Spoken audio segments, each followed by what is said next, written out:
Hi, welcome to Penny's Crafty Creations. Thanks for taking time out of your day to hang out, chit chat, craft, and create with me. Today is the 13th, which means it is hashtag 13 collab. It's an open collaboration hosted by Vividly on Paper here on YouTube, and I will link her down below. And it is Share Your Spooky Creations. They can be whatever you want. It is crafter's choice. So today I am sharing what I created with the Dollar Tree skeleton, I mean, not skull, and they are not articulated, but what I did is I bent it a little bit. You get just a little bit of a white nub on it, but with a little bit of paint and a little bit of creativity, you can use some hot glue to soften it up a little bit. So I have that little guy there, and I used the pumpkin that I got from Hobby Lobby. It started out looking like this, a nice white pumpkin, and I added some paint, and it finished like this. So I have some pretty little faceted glass beads down at the bottom because this beautiful little guy is a sun catcher. And there is the pumpkin, and what I did with the pumpkin is I painted it with gray first, and then I came through with orange and black and some white, and then I added, I don't know if you can see it, but I added some glitter Mod Podge onto that just to add a little bit of sparkle, and I did that with the mushroom tops here as well. And then I articulated them to sit on the pumpkin. I used black and gray and white paint on the skull. I keep wanting to call it a skeleton. I know that's not what it's called. It's a skeleton.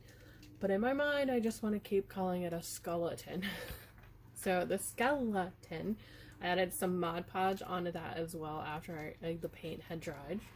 And I used that glitter Mod Podge as well. So I don't know if the camera is going to pick up that glitter or not. Let me try shutting the light off and see if it gets it. Okay, so little bits here and there you can see. So little bits, but then I added them little mushroom caps, and I used the same glitter. You can see the little bits of glitter on those as well. And then this little guy here is made with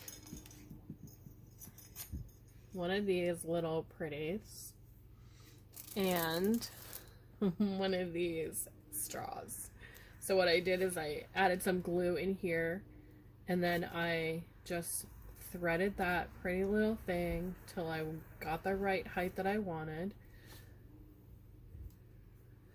I cut down the straw, and I cut down some of this pretty little stuff here, only because I wanted it to be a witch's broom. So the witch's broom, the lovely little skeleton has got his foot on up here, just pushing the broom into it, and the moss is starting to take hold. So it was fun to create. I added some of that deer moss onto it as well. I really enjoyed myself creating with this one. I wanted to use some of the driftwood pieces that I picked up, only because I really like that sound,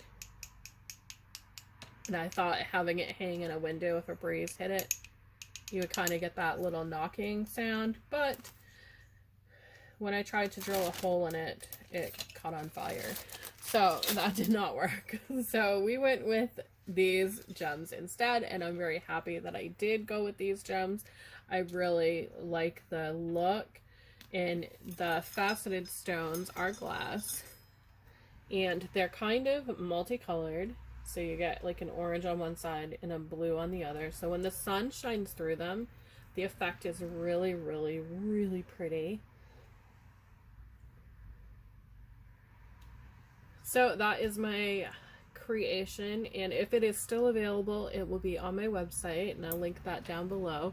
Sometimes I list them for sale and they go really quickly, and I end up not being able to find the rest of the pieces for them. But I am working on something else with this one. It won't necessarily be a skeleton. on it. Gotta slow down to say that word. So that is my creation for 13 Club. Be sure to check out the hashtag and all the wonderful creators that are taking part in this spooky collaboration. Have a great day, and I'll see you in the next video.